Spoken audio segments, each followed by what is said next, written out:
தினம்தோறும் விளக்கேற்ற நல்ல எண்ணெய் இதயம் நல்லெண்ணெய். 105 வாக்குறுதிகள் கொடுக்கப்பட்டிருக்கிறது. அதில் மற்றதெல்லாம் இருக்கட்டுங்க. மினிமம் வாக்குறுதிகள்ங்கிறது கூடுதலாக கொடுக்கக்கூடிய அம்சங்கள்.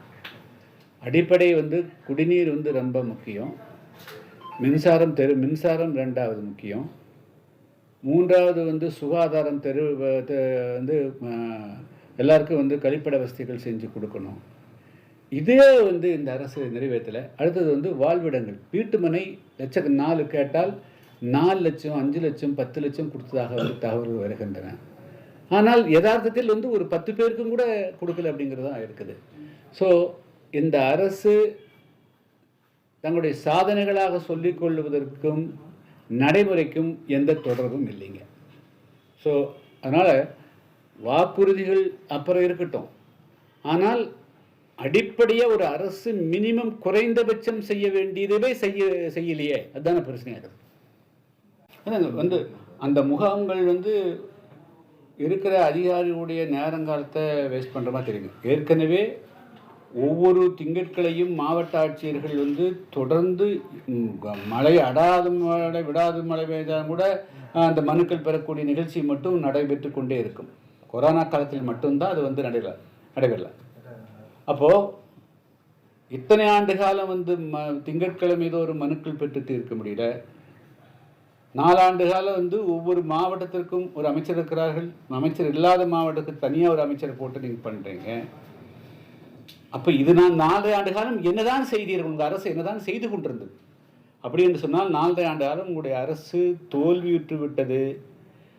இப்பொழுது அதை மறைப்பதற்காக அதை சரி செய்து கொள்வதற்காக கடைசி நேரத்தில் நீங்கள் கொண்டு போய் நீங்கள் வெண்டிலேட்டரில் போடுற மாதிரி தான் தோணுது. இப்போ நீ வெண்டிலேட்டர்களுக்கு போகிறதும் இப்போ மனுக்கு வாங்குறது 2 ஒன்றா தான் பார்க்க வேண்டியிருக்குது. இப்போ நீங்கள் இருக்குது, பட்டாபிரச்சனை இருக்குது. இப்போ ஷார்ட் பீரியடில் இவங்க இதை பூரா எப்படி நிறைவேற்றுவாங்க? இது இந்த அரசு நிறைவேற்ற முடியுமா இல்லையான்னு தெரியல. இந்த அரசு நிறைவேற்ற முடியாத அரசு அப்படிங்கிறத மக்களுக்கு சொல்ல வேண்டியிருக்குது. இந்த அரசு நிறைவேற்ற நம்ம தென்காசி பெரிய கோயில் இருக்குங்களா, அந்த கோயில் நான் போய் விசிட் பண்ணோம். அப்போவே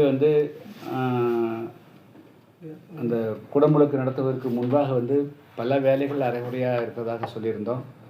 ஆனால் மேலே பேச்சப் பண்ணி வேலைகள்லாம் முடிஞ்சதாக சொல்லி எப்படியோ நீதிமன்றத்தையும் ஏமாற்றி நடத்துகிறாங்க. ஆனால் எங்களுக்கு வந்திருக்கக்கூடிய ஆதாரங்கள் எதுவுமே அவங்க வேலை செய்யலை அப்படிங்கிறது தான் வருது.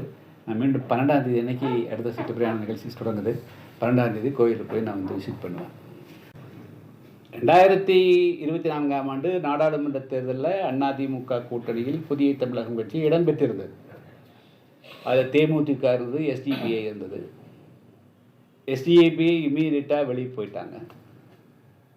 தேமுதிக சில மாதங்களுக்கு முன்பாகவே அவர்கள் தங்களுடைய முடிவை பின்வாங்கன்னு சொல்லிட்டாங்க. அதிமுக பிஜேபியோட கூட்டணி சேருகின்ற பொழுது யார் இடத்துலையும் எதுவும் சொல்லவில்லை. நாங்கள் எங்களுடைய நிலைப்பாட்டை உரிய நேரத்தில் நாங்கள் எங்களுடைய நிலைப்பாட்டை அறிவிப்போம். இதுதான் இருக்கிறனால இப்போ நீங்கள் அதாவது அகச்சூழ்நிலை என்பது ஒன்று, புறச்சூழ்நிலை என்பது ஒன்று. இன்றைக்கி திமுகவோ அல்லது அதிமுகவோ கூட்டணி ஆட்சியில் பங்கு கொடுப்பதில்லை என்றவர் முடிவெடுத்தாலும் கூட 2026 கூட்டணிக்கு உண்டான காலகட்டம் அது கூட்டணி கொடுத்து தான் ஆட்சி அமைக்கக்கூடிய சூழ்நிலை தான் உருவாகும். இது இன்றைக்கி தமிழ்நாட்டு மக்களுடைய விருப்பம். ஒற்றை கட்சி ஆட்சி முறையில் ஊழல் உச்சகட்டத்துக்கு போகுது. மக்களுடைய பிரச்சனைகளை எந்த சட்டமன்ற உறுப்பினரோ, ஆளுங்கட்சி சட்டமன்ற உறுப்பினர்களோ அமைச்சர்களோ கவனிப்பதில்லை. முழுக்க ஒரு அமைச்சர் ஆகிக்கொண்டால் அவர் அவருடைய சாதிக்காரர்களை மாவட்ட செயலராக வச்சுக்கிறாங்க. மாவட்ட ஆட்சியரை அதே மாதிரி போட்டுக்கிறாங்க.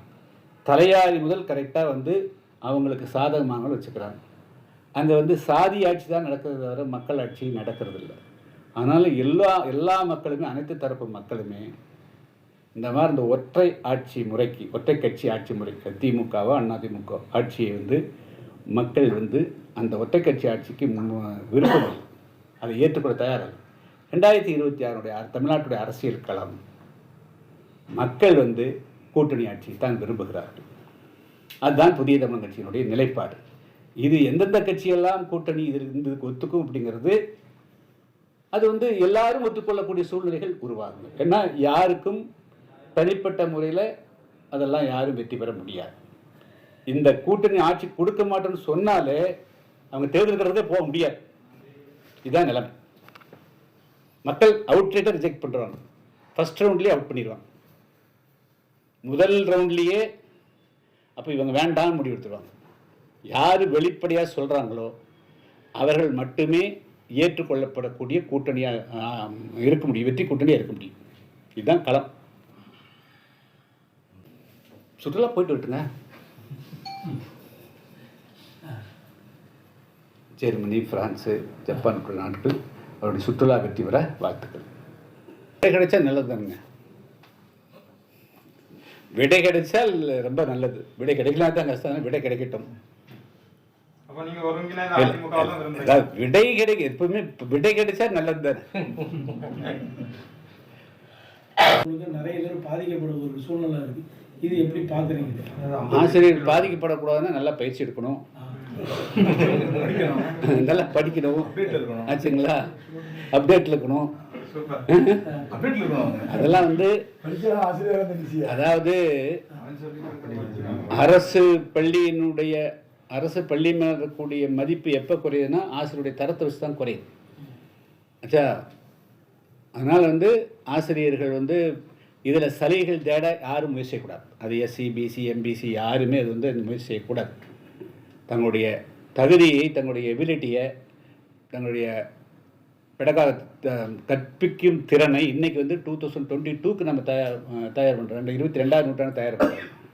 இப்போ டீச்சிங் மெத்தடாலஜியெல்லாம் நிறைய மாறி போச்சுங்க.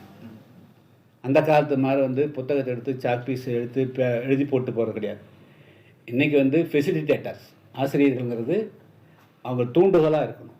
அதுக்கு எப்படி தூண்டுகோலாக இருக்குது, மாணவர்களை எப்படி படிக்க தூண்டுவது என்ற கலையில் வந்து அவர்கள் நிபுணத்துவம் பெறணும். அதனால் எல்லா ஆசிரியர்களது ஆரம்ப பள்ளியிலிருந்து மேலக்கூடிய ஆசிரியர்கள் அனைவருமே தங்களுடைய தகுதிகளை இன்றைய தேவைக்கு தகுந்த மாதிரி அவங்க வளர்த்துக்கணும். அதுக்கு வேணால் கால அவகாசம் கொடுக்கலாமே தவிர அதிலிருந்து எஸ்கேப் அதுக்கு வந்து தவிர்க்கிறதுங்கிறது பேச்சுக்கு கொடுக்கக்கூடாது. 105 வாக்குறுதிகள் கொடுக்கப்பட்டிருக்கிறது.